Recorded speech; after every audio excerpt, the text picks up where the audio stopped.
Good afternoon, and welcome to the July 20th, 2022 meeting of the Intergovernmental Cooperation Authority for Harrisburg. Board member Carla Hodge is unable to be with us today, and ex officio member Mark Ryan is joining us via Zoom. Doug Hill is tied up in a meeting and hopes to be here as soon as he can. But we do have a quorum as Kathy, Ralph, and I are here. Yay. Welcome. First on the agenda is the approval of the minutes, which I hope everyone has had a chance to review. I'd like to ask for a motion to approve the minutes for the monthly meeting of the ICA on June 20th, 2022. Make that motion. Any discussion? Did you mean June 22nd? Did I say July? I'm sorry, June 22nd? Yes. You said June 20th. Oh, sorry. It says you meant June 22nd. and it even says, sorry, can't read my own typing. All right, all those in favor say aye. Aye. Opposed, motion carries. Next is the chair report, which is short. It's impossible to believe that the city's fiscal year is half over and that the ICA is beginning its 5th fiscal year. Where does the time go? We'll talk about both a little later in the meeting. As an assignment for me and my fellow board members, I would like to encourage us as a board to formalize some goals for the upcoming year. As an example, I would posit the following. Work closely with the city and the administration to develop a robust, multifaceted economic development plan. I think it would be good for us to hold ourselves accountable to some things. We have our overwhelming objectives, but I'm hoping that we can make it a little bit more precise. And I think that certainly from my perspective, economic development has always been top on our minds. So that's why that one easily came to mind. The last administration didn't really want to work with us, but I am confident that the current administration will embrace and ask us for help, as they did when Denise came to the meeting. And if you think that's a great idea, I'll just have Jeffrey coordinate with everyone to get some ideas and collate them so that at the August meeting, we can adopt the work that we're going to get done in 11 months rather than 12. That's good. Okay. Next on the agenda is a consideration of a request from the city. The city of Harrisburg has asked, through its finance director, Marita Kelly, has asked for the ICA for an extension to submit its final 2022 5-year financial plan until Thursday, August 4th. That would be a 5-week extension. Additionally, they requested that their submission of June 30th, 2022 be considered a draft. Everyone received a copy of that letter from Jeffrey. Any thoughts before we decide how we want to respond? Just a discussion with our colleague, with Maria, to get some your thoughts as to how you intend to use the plan for this year, and then obviously the calendar going forward for plan updates. What are your thoughts with regards to how you intend to use the plan with the adjusted timelines? Well, the main issue. Not issue, but concern was that the controller would certainly like to have things tied in more correctly with how he traditionally has presented the data. And we presented the data similar to how it was accepted last year and certified by the controller. But so it makes sense to me that everything that ties in with Bill and Charlie should tie in with me and Brian, and we're fine with making those few minor adjustments. I think it'll be more useful information. It's what you see on the controller's report, that you eventually see on Beverly's report from the court. So I think that really helps make everything much more concise and linked. Should we have had more foresight to send that to the controller first? Probably, but again, sometimes time constraints makes you a little crazy, and so that's why. But we think the report will really be helpful in terms of the future projections for both the revenues and expenditures. Again, it's a tough year for us because In the prior years, you were looking at for the last 30 years, you've been looking at a steady inflation rate of between 2 and 3%. I mean, I've been to GFY for the last 30 years. Every year we get an economic development update and the inflation's steady. Well, this year was blown out of the water. No one's fault, I don't think. It's a combination of COVID, a combination of the Ukrainian war, a combination of other fears of particular wars. Who knows? I'm not an economist, but I think we've tried to, unfortunately, paint a worst case scenario because we know that the wages are going up by a minimum of 3%. Because AFSCME has already received 3%. It's anticipated that the police will receive at a minimum of at least 3%. And this Wednesday, we're negotiating with the fire, which probably aren't going to accept less than what the fire and the police and the AFSCME. So that's, you know, that's a realistic feature that we have. So normally you're looking at maybe a 2% pay increase, maybe. Now we're looking at 3+. So that's going to give everybody a little bit of heartburn. Medical costs are, you know, right through the roof. We're estimating those at 5%. And as my husband, who's a medical doctor and oversees Medicaid, said that's really low because they've been as high as 40%. Jeff will tell you that. We can get smacked hard, but we're using 5%. Supplies is just off the charts. Our gas, you can see on this reallocation that we had to take money from fortunately we had some savings in debt service and move it over to gasoline because our gasoline for our trash trucks is just outrageous. So we're a little nervous that those, you know, that we see this trajectory. Again, I'm not an economist. I'm just going based on what I read in the Wall Street Journal, what I read in the Pennsylvania Business Times and so forth and so on, and then the advisement I'm getting. But the good news is that if I get this right, the D and E bonds are going to be paid off this year. September 15th is the last payment out of 30 years. So it's the very last payment. So that will bring an additional inflow of cash that we will not have to spend on debt service of $8 million. So we're very happy that that's, you know, going to be a great trajectory that we're going to see that additional money coming into our cash flow. But that just replaces your ARP money that you've got pulled in this year, right? You allocated $8.8 million out of the American Rescue Plan. And so that freed up money just in your budget. Oh, well, just yeah, but we have probably 16 million of lost revenue. So we're going to have another 8 million in this coming year, we believe. We haven't finalized those numbers, but you're right to a degree. Yes, we're not in a, but the other good news is the mayor and the controller and the treasurer are pretty committed to if not paying off AMVAC, paying down AMVAC. And that's another 3.8 million per year, total of 15.5 million over the, I think it's close to 5-year period. So if we can get, you know, $12 million in unspent debt service, then that will be certainly beneficial to the city. Now, the dilemma that we're facing is that we're one of the oldest cities in the United States. When I was a budget manager in 1988, I replaced wooden pipes in front of City Hall. So we still, now granted, we don't have water and sewer anymore, but we have some of the oldest building facilities. We have our rolling stock is constant because of, we don't know where we got police vehicles, but our rolling stock is, so we need to go out for another bond issuance, is what I'm trying to tell you. And Brian and I talked about that with the controller yesterday. We're thinking maybe sometime in 24 or 25, assuming we get out of 47 and be allowed to borrow.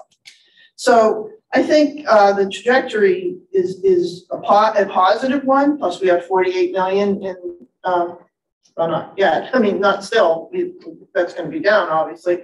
But we have received the second tranche from ARPA, and we probably have about another. You know, 57 million to spend, somewhere around there that we haven't committed yet. So I think the good news is with the wise management of debt and the hope that the inflation starts to level off and gas prices have started to come down, we're hopeful. But we will tell you that our analysis, without that additional savings from the debt service, is sort of worst case, because we have more expenses than we had expected when we started the budget this year. And then you can see the reallocation ballot. So, does that help? yeah, great comments. But I was actually wondering kind of like a mundane issue, and I wanted to go back to the first thing that you said, because we had we meet on a monthly basis with you and the mayor, and we had talked about that, the benefit of those who were on the board who weren't there, that we talked about the importance and the introductory parts of the plan, talking about the accounting methodology that's used, right. Because as we've seen over the years, the CAFR uses maybe one methodology, which is different than the controller, which is different than the ERP software the city uses. But every other city in Pennsylvania does the same thing. Everybody operates on a cash, and then GASB says they must be, Yeah, the comments on a criticism, that we did discuss that the methodology was something that, as the first plan that you were responsible for preparing, that it was something that we were expecting you to make decisions on. So, right. So I wanted to reiterate that and say thanks for the update on that. But I still had kind of just a really mundane question. It had to do with how you intend to use the plan with the approval cycle. And the reason I ask is I'm thinking about the initial timeline for preparing and considering the plan. We've amended it at the request of the prior administration. Sure. But it was originally, under the base case was presented here's the initial one was supposed to be prepared towards the end of the year, and it was supposed to be prepared. The thinking was in advance of the city's budget, so that it would be the 5-year plan, and then the budget would be approved, and the 5-year plan would kind of presage the overall spending, and then we would look at the end of the year, we look at the approved budget, and then do a certification says it actually does meet the framework that's provided in the 5-year plan.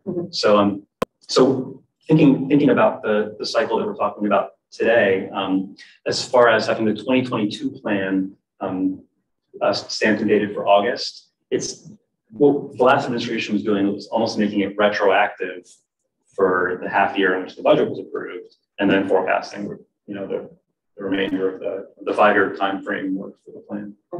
Okay, so all that said, kind of a mundane question is to, looking for this one having an August date on it. Have you put any thought into how you use the plan in order to talk about long-term items like that, planning and reduction? And have you considered changing the cycle and perhaps using this August one, maybe making a tweak and getting on a different schedule than we have in the past? And maybe that means having the schedule be prepared in advance of the city budget, almost like a preliminary exercise. That's something that we could totally do, and it might suit your goals.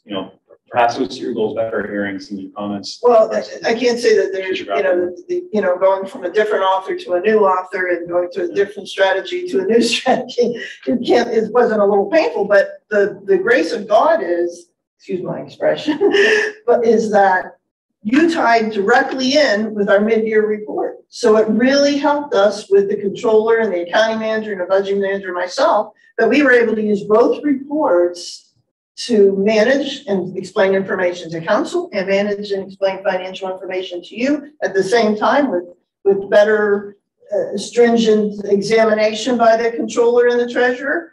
And so sometimes God works in mysterious ways. So I think you're right, because I think the best way would be to tie it into that mid-year report, which usually comes out right around August when council comes back from recess for the summer. And then it allows us to go right into the budget process. In fact, it helped us with our capital budget planning, because we were able to capital budget plan along with the mid-year plan at the same time. So I think April's probably way too early. And I'm not sure that, August is a perfect date, but, maybe even a July date where it ties in closely with the mid-year report. It's just, everything seemed to fall into place except for a little bit of consternation and some angst, which is human nature. But the bottom line is, it was really helpful to have the work on the mid-year report to be at the same time as the 5-year plan, at the same time as our capital budget plan, at the same time as we prepare for the new budget, and at the same time we meet with the council in August on the 23rd for the mid-year plan. So I think there's, definitely your organization is helping our organization become stronger and better manage our finances like I've never seen before. You've given us the guidance, the direction, the coherence, the cooperation. And so now our finance operation, I have a brand new budget manager. I have a brand new fiscal analyst that's starting. I have a special assistant to the budget, the finance director starting in 2 weeks, less than that, 10 days. So it's all kind of happening at the right time. So what we could look at doing, and maybe this would result in a better plan schedule ultimately for you, which is the goal, right? For everybody, and maybe what that is that you time the submission in future years, so that coming out of the 5-year plan approval, maybe the idea would be that you roll immediately into then your annual budget for the year. And then the mid-year report and then the annual budget, which we use to build the annual budget. Yeah. Because the mid-year is right there at August 23rd. So yeah, if you were to say that you're preparing the mid-year report and then the 5-year plan kind of is overlapping a little bit, maybe the plan annually is being approved in September or October, and then you're presenting your budget in November. So if you do that, it's going to be different, because under the current cycle, it's a little silly, but it's retrospective for a few months. Instead of being a forward-looking plan, it actually, the starting point is like last year's budget. Right. So this would be more prospective. It would be prospective. And it's less about using the budget as a starting point, more about using planning as a framework to budget in the coming cycle. And the other thing I'll add is that just going back to the current plan that we're operating out of, the city's current budget actually fits within the 2021 5-year plan. So on our side, there isn't, like, other than city priorities where you would want to do things like prepay debt, like take actions that would vary from the plan, like from the overall regulatory perspective of the authority, there isn't like a reason that we are requiring the plan be amended right now. There's not a variation that's taking place. So you could enter into that cycle where like we talked about, go from there into the budget. And if a month or two goes by and there is something in the budget that causes you to want to change the plan, that what the procedure is in the Act 124 is that you would simply, we report that as an amendment to the plan, and you would then make a minor amendment at our January or February meeting. I see. Like a budget. Yeah. You could do planning. Right. Exactly. I want to just roll back Okay. the conversation a second. So the Cap and Fuse administration was very delinquent in getting us their report, which, when you're referring to the current one in place, is actually the current one for FY21. And so I just want to make sure we don't lose a report somewhere. So what I'm hearing, possibly suggesting, and you possibly agreeing, is that if we permanently change it to an August deadline or a December deadline, go back to the way the Act saw it coming together, we would do this one in August because it would be the FY22 submission, and then the December one would be the FY23 submission and forward. And I just want to make sure I'm interpreting the years correctly so that we don't end up with one whole volume missing. I think you're stating it perfectly, and I think the reason for that, the reason for the plan and how it comes down to how the city uses it. Right. And as we saw with the most recent plan that's currently in effect, it was like halfway through the year. It was like May. They submitted in April, and it's probably had to do with the fact that there really wasn't planning taking place for the future year. Right. Probably it's because it was halfway through the year and they were just kind of saying what they were in the process of doing. So it's a different use of the plan. Because at a minimum, what we know we have to do is we do need to meet the requirements of Act 124 because we were asked to do that by the folks who wrote the law. So at a minimum, we do that, but we do have the opportunity to assist the city in using the plan to do something different than simply file a document, which is to do long-term planning and use that to get the city the authority to do things like borrow, prepay debt, enter markets. All those things become authorized under the 5-year plan, and then it gives the city the legal authority to go forward and do that. Just to clarify, because I'm not sure I understood, the August, assuming that this becomes the preferred schedule, I realize we're just talking hypothetically at this point. August would be, of each year would be a plan submission, and then December, after the budget is approved, you do sort of a plan update based on what the budget said, or? I think you're probably taking it to the next step, which is more of like you're thinking in terms of being action oriented as to what happens. And I think as far as, at least speaking for myself, I'm simply looking for discussion with Marita about how she's going to use the plan and then use the approval cycle to help assist them with their planning goals. My only concern is that this is Marita's first normal budget cycle. The one they did at the beginning of the year was strange because it was the new administration budget cycle. It's a very difficult time of year, and historically, cities of third class don't have final budgets till very late in December. Hopefully this year will be nice and early in December, but they have till December 31st in the non-election year. Our statute requires it be submitted the Tuesday before Thanksgiving. Well, but the final budget. Right, it has to be approved by the 31st. By the 31st, and there's usually some horse trading between the administration and council that goes into December to get a final approval of the budget ordinance by the end of December. It's not generally time in December to be working on a different financial project until that's done, and then it's Christmas. So December, I'm just saying in terms of discussion purposes, December doesn't lend itself, and that is what the act originally envisioned, but it's just not a really good time of year to be looking for a report on anything. And therefore, maybe January would be more appropriate for beginning of the year, look at the year going forward, planning for the year going forward. I understand your very accurate view of the previous administration is always looking backwards, and it's better to be perspective. It's just practically speaking, when Marita's office will have the opportunity to do a plan. And there are practical considerations in their staffing when they can sit down. They're obviously working on one right now, which they, according to the letter, will have by the first week in August. But then the next one after that, they need a period of time when they can work on it. December seems like an unlikely month where they would be working on a 5-year plan. Didn't Madam Chair say it would actually be due in April? Well, I think everything's open to discussion. The thought really from you is what works for your office. Yeah, I think you casted it perfectly. At least my sentiments on it would be that direction to Marita would be like, you have the opportunity to set the cycle, how in the way that gives you the best results for our constituents and our stakeholders, right?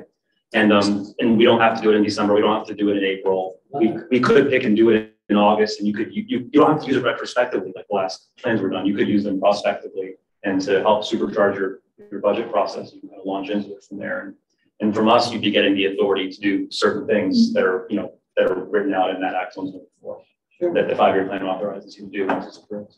And so to summarize, That's all I got. To summarize and to move us forward, I think what perhaps you're saying is let's accommodate what the city needs now, but give them the message that they should be thinking about what the optimum time is to make it a really useful document for planning and budget preparation or evaluation. Is that summarizing? Perfectly. Okay. So then now I need a motion to accept the extension until August 4th. Second. Great. Any other discussion? All those in favor say aye. Aye. Opposed? None.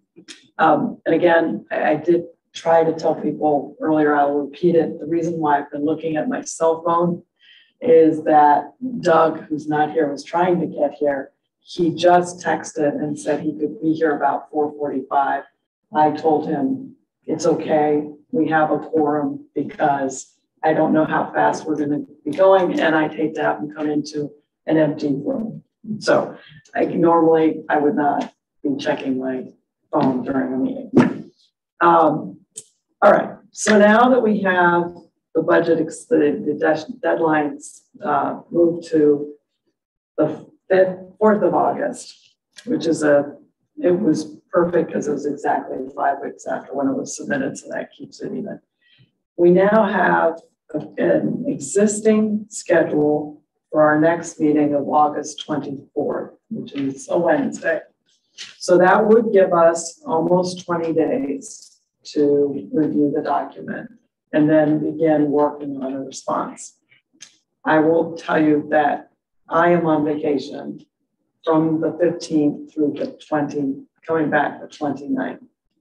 I am happy not to be at the meeting, but I want to make sure that there's not other conflicts with board members, because if there are, we want to make sure we have a quorum, because you could move the meeting. Well, to accommodate your schedule. That's the other options. But first, if it works with everyone else, it's been on the calendar, that would make the most sense. So I'd have to ask the two that are here. What? Fine with me. It's fine with me, either way.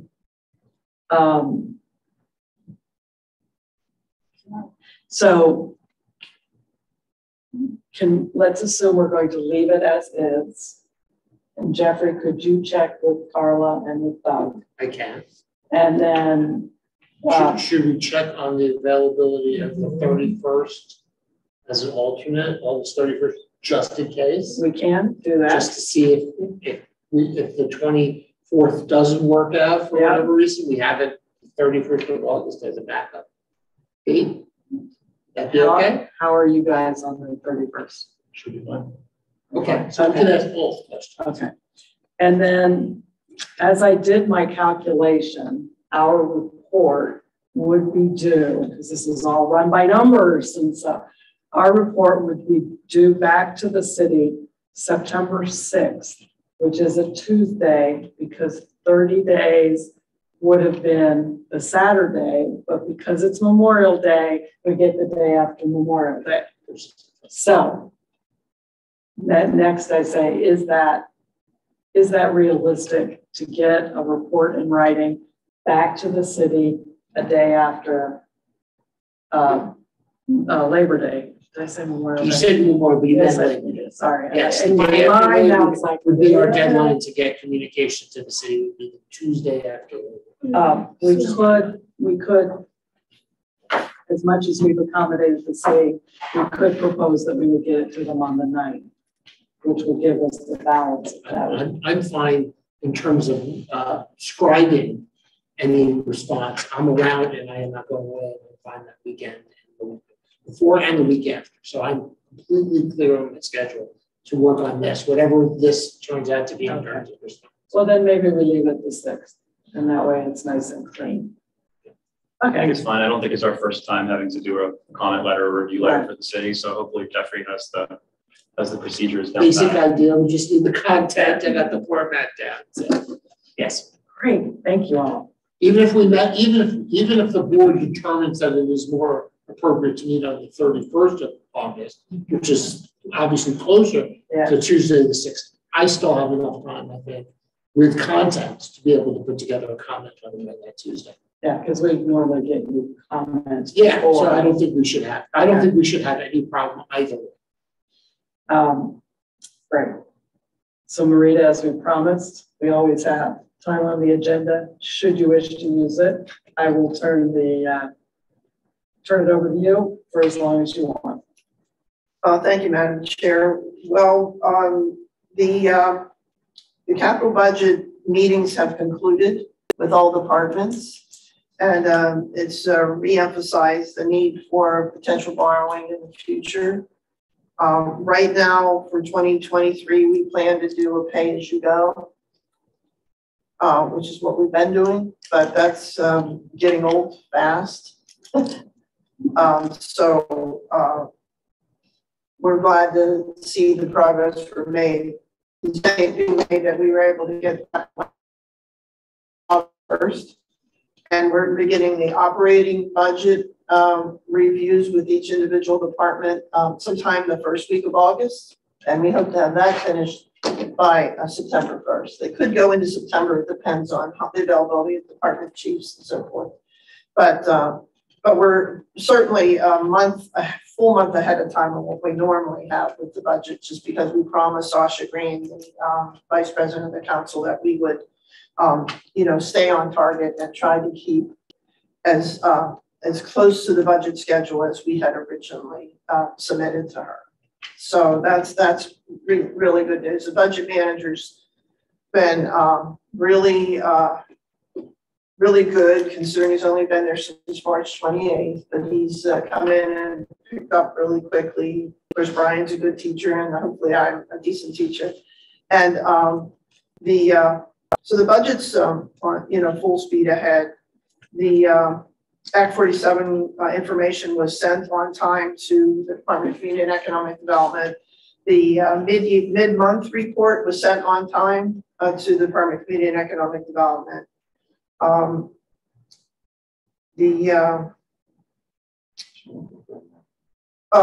The reallocation, this is only the first one. By this time in prior years in the prior administration, we would have had 3. And only one of the funds was impacted in terms of their fund balance, which is the neighborhood services fund was reduced, their fund balance. But not terribly significantly. And the bottom line is that we just need motor equipment operators, and it's really hard to attract them. So that was one of the reasons why we had to increase that. So we're preparing for the second reallocation sometime in October. We're hoping that's going to be fairly docile, but we don't know. We did file the second quarter report with ARPA on July 14th. So that is filed. This was the first report that we submitted projects, because we have 2 ongoing major projects. One is the HVAC replacement in the public safety building, and the other one is the $5,000 bonuses to both the police and fire officers, which they have already received. And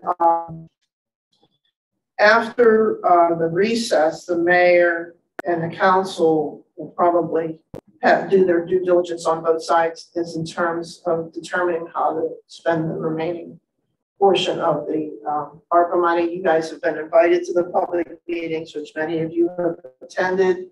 Hopefully you've been watching on Channel 20 the discussions with the mayor and council.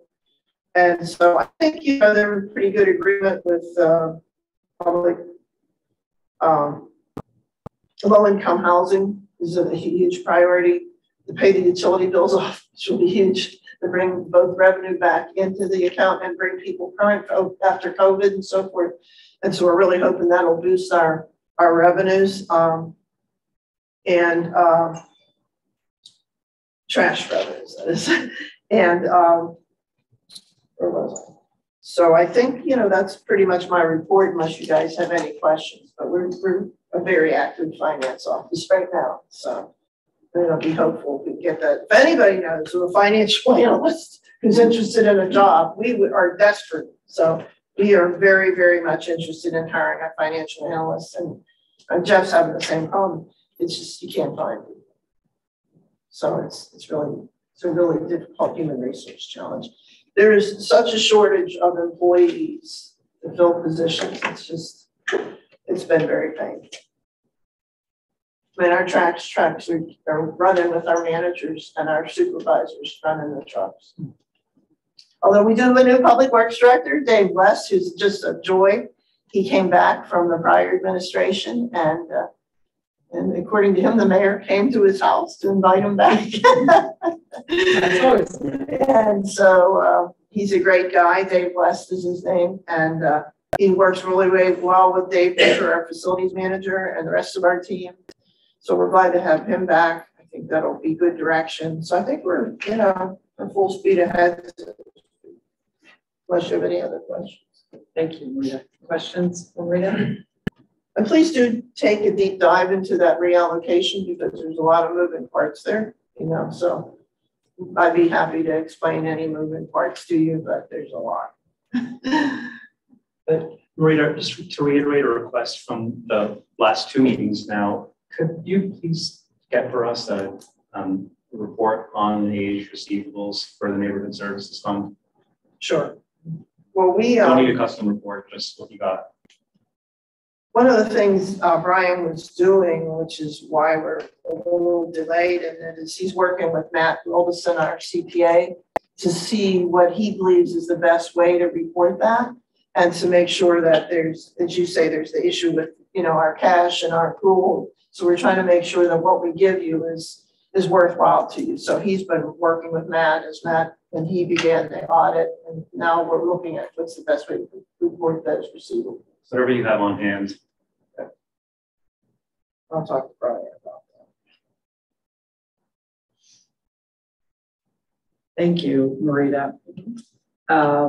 Moving on to the next item on the agenda was something that came up at the end of last meeting.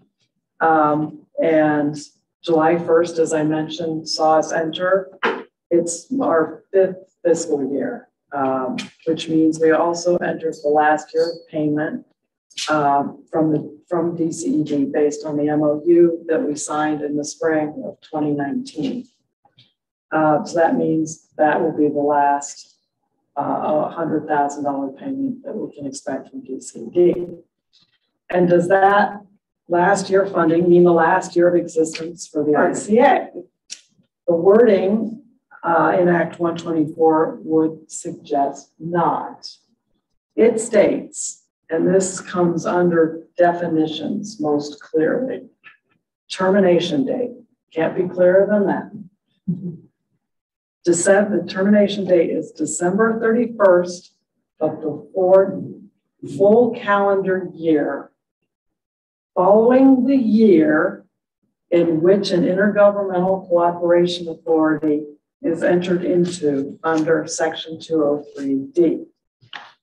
And as it was envisioned, I believe, in the Act, they assumed that we could get this agreement signed within the first year of existence.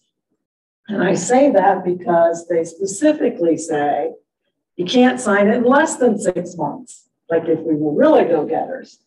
So no one envisioned this. So technically, you know, we haven't even started, but Jeffrey and Mike have been talking, and so I thought I'd turn it over a little bit for their reactions to that specific statement and any other observation. Well, Audrey, I think you summarized it very well in terms of the issue. You're absolutely correct that Act 124 provides a termination date of the December 31st, the 4th full calendar year, following the year in which the intergovernmental cooperation agreement is entered into. While we have an agreement that's been approved by the ICA and approved by City Council, we still don't have the final signatures on that agreement. I believe it's City Judge Ledbetter's desk drawer. No, it's probably sitting in Neil Grover's desk drawer. Sitting in a desk drawer. Yeah, well, because it hasn't gotten to the judge yet.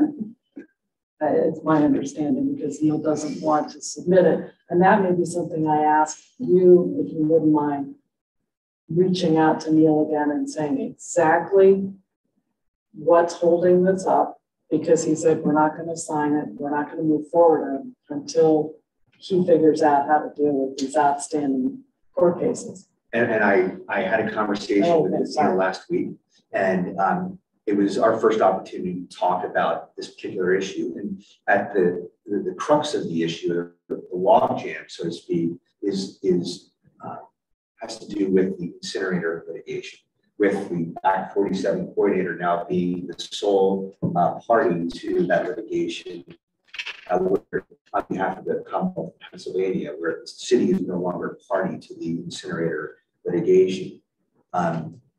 The entry as soon as the parties enter into the intergovernmental cooperation agreement, the Act 47 coordinator position is dismissed, and that would effectively terminate the incinerator litigation. because the Act 47 coordinator is this last standing plaintiff in that action. So that's created a catch-22, so to speak. Yes. Now, that being said, I spoke with the city solicitor, Neil Grover, regarding this matter, and he, in very general terms, explained to me that that the city is working, or he's working with DCED and other parties on a solution to this issue with respect to the litigation, the Act 47 coordinator. And as I understand it, there is another state authority that could be in a position to take over the Act 47 coordinator's position with respect to the litigation and break up the logjam, the impasse, so to speak, when it comes to the litigation. And that would then allow the authority and the city to finalize the agreement and move forward. So I agree with your assessment, Madam Chair, that effectively the ICA hasn't even started doing its work in that sense. And the city, because of that, has not been in a position to exercise other options available under Act 24 when it comes to borrowing and other financial and economic initiatives that might be available that aren't currently available under Act 47. So that's great news. That is great news. Well, it's part of the story, right? I mean, it means that if you're correct, and Mr. Grover was able to work something out with the state, and sometime, let's just say hypothetically, in the remainder of 2022, this gets resolved and there's finally a reason and ability to have an executed agreement, then the term would be December 31st of 4 years from 2022, or December 31st, 2026 would be our new termination date, or the termination date pursuant to Act 124. But as you mentioned, Madam Chair, our MOU with DCED expires soon, in 11 months. So what is the board's pleasure by way of funding this operation for another 4 years? Well, I think one thing, Ralph and I have talked a little bit about this probably being the right time for us to engage with our appointing bodies and also have a conversation with them, because they're the ones that started this. So do they see it worthwhile continuing? And certainly I think if they collectively thought it was worthwhile, they'd be able to find a way to fund us. And so I think that obviously August isn't the best time, but I think if we could, and as Ralph and I talked, it's always better to go in twos so that when we go to meet, I like it because it's always good to have one person watching the reaction while the other person is talking and finessing a little bit. But so that Ralph and Doug would go to the two Republican appointing bodies, and then I would go with Kathy and I would go with Carla to their appointed bodies. And then we could talk about what's happening. We could talk about the extenuating circumstance that no one ever could have imagined when they wrote this agreement. Talk about how we're working with the city, how it's changed since the last administration, and just get their response. Did I recount our conversation correctly? I think so. I don't think anybody's going to want to hear that the agreement hasn't been entered into after close to 4 years for nebulous reasons. Right. They won't, but we will be good spokespeople and give a good scenario for why this happened, and without casting too many aspersions.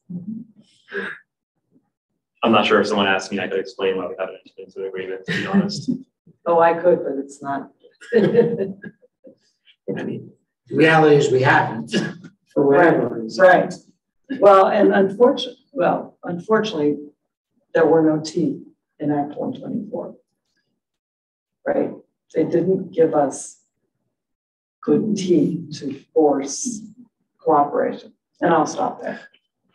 Well, I think it's an interesting story in that you can clearly see the difference between Act 124, which is for citizens of third class, and for example, the one that enables the Pennsylvania ICA, Right. Which just got renewed by the General Assembly and is a completely different state law. It has different attributes than the one that created this one. One being lots of money. Because they get it from the tax. Yes. The extraordinary tax that the city collects. So I think they anticipated that when Act 124 was enacted, I feel like that the anticipation from all the folks who were at the table, and which included the city, was that it would be up and running. And I think back in 4 years have gone by and it hasn't, and it's sitting in a desk drawer in the solicitor's office probably is not a great message to take up to the Hill. There it is. Yeah, there it is. there it is. So what was the line? Buckle up, folks. It's going to be a rocky conversation. Paraphrase. But I do think it is something that we have to. That's what I was just saying. I don't know if you want to add. Well, I would, to your comments, I think that there is a compelling story to be told in terms of why we don't have an executed agreement that has to do with the incinerator litigation, but that's really outside of our control. And that's it. And it currently stands that the Commonwealth is the lone plaintiff in that litigation. It's important litigation for the city. The city's not a party to the litigation. And that's really what's prevented us, at least within the last 18 months, from moving forward with respect to the agreement. And with the new administration in place, and not being able to exercise the authority that the ICA has under Act 124. So it's frustrating, to say the least. And I'm the new kid on the block, but but ultimately, we're here to help. You know, we don't get paid to do this, so I mean, we just do. We're volunteers, and we're just trying to do what everyone else is trying to do, which is help, make the community better and help the city. And the ICA was created to play a function in that process, right? And part of that function is hindered, not from lack of action on the part of the volunteers, but on the part of full-time professionals who are, shelving an important agreement that's not allowing the intent of the legislature to proceed in order to put in place the, structures and the processes that are supposed to help the city advance its cause. And the city's come a really long way. And big tribute to everybody starting with the Commonwealth when they took over the process, and down to the mayor today, who's been part of that process since way before she was mayor, and Maria and all her colleagues and other colleagues. Right, there's so many people to point at and congratulate them on how far they've gotten. But it's I think one flabbergasting issue is that there's one of the key elements of that plan is currently moldering in a drawer without a good reason. Madam Chairman, I suggest that we approach the legislature by saying that we're kind of there as their early alert warning system, that this is something that we think they should be aware of before it hits the press, whatever, and basically explain to them that this is what has happened so far. And because of the litigation, which we are no longer in, that it has been explained to us that there is risk involved if the agreement had been fully executed prior to this time, that there's substantial agreement among the parties. But we want to alert them to this issue and see if they care to amend the existing act to put in some date certain or some other way of approaching this, or if they decide they really don't want to do anything, at least we fulfill our responsibility of alerting them to this issue in advance so that they don't have to consider it on an emergency basis. I think that's a perfect way to present it. And just to add to that, they have been updated every year. We've been very clear in our Section 203 report. But I think now's the time, rather than a letter, I think it's more important to meet one-on-one so we can truly capture their attention. Yeah. And then, But we're here to help. right, exactly. And I think We're that, part of the government. We're here to help you. and I think that'll be compelling to actually talk face to face with them. And we'll find out. I mean, as Ralph said, we're volunteers. There are certainly other places we could volunteer, but we want to help the city and we'll continue to help the city if they so want. So, all right. So if we can capture what Kathy sort of framed up, then we can add some other buzzwords so that perhaps we're all speaking from the same script as well. Thank you. Jeff. Yes. Could you give us an update on the bills and then present for a motion on the budget? Excellent. So thank you, Madam Chairman. I have presented to each of the members of the board the July 20th summary of bills paid report. The starting balance at the beginning of the period was $116,999.33, and the ending balance at the end of the period as of today is $110,990.42. And we have interest earnings for the year of $14.41. And at this point, no other financial bill-related vendor decisions need to be made. We're up to date with all of our accounts and so on. I will use that as a segue to say, as you did, the beginning of the month, so retroactive to July 1st, we began our fifth fiscal year. You have in your packet, each of you, the year 5 fiscal budget, which I think we're getting better at each year, simplifying it down to where it needs to be. And it's required that an act of the board adopt the budget today, and so that we can share that with our auditors and in our annual report. So I would ask, if there's no changes to the proposal, that the board approve it as is presented. I'll make that motion. Second. Any other discussion? All those in favor say aye. Aye. Aye. Opposed? Motion carries. Thank you. Thank you, Jeffrey. Other business? I am sort of a numbers geek, and we will have our fair share to dissect as we get the 5-year plan. But I do want to tell you, I was intrigued by the numbers, the Neighborhood Services Fund numbers that we got with Dan's report. And there was a number or a couple of numbers that stood out. And so I did some calculations. And I share with you this fact. But as we know, we've got Harrisburg, Steelton, Paxtang, and Pembroke, right? So they're all disposing and they're all recycling. Here's the fact.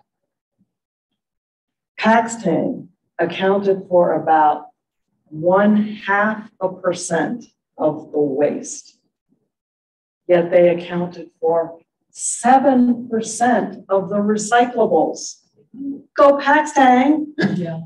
If these numbers are right. Yeah. But if these numbers are right, I mean, there's a commitment to green right there that we should applaud. So anyway, that's my nerdy fact. That's a good fact. Anybody else have nerdy facts to share, or any other new business? No. Jeffrey, public comment. We have some guests. Some guests. Would anybody like to say anything? Our esteemed guests from DCED are with us? No? We're just happy to see us all. That's right. Okay. We're happy to see you all as well. Yeah.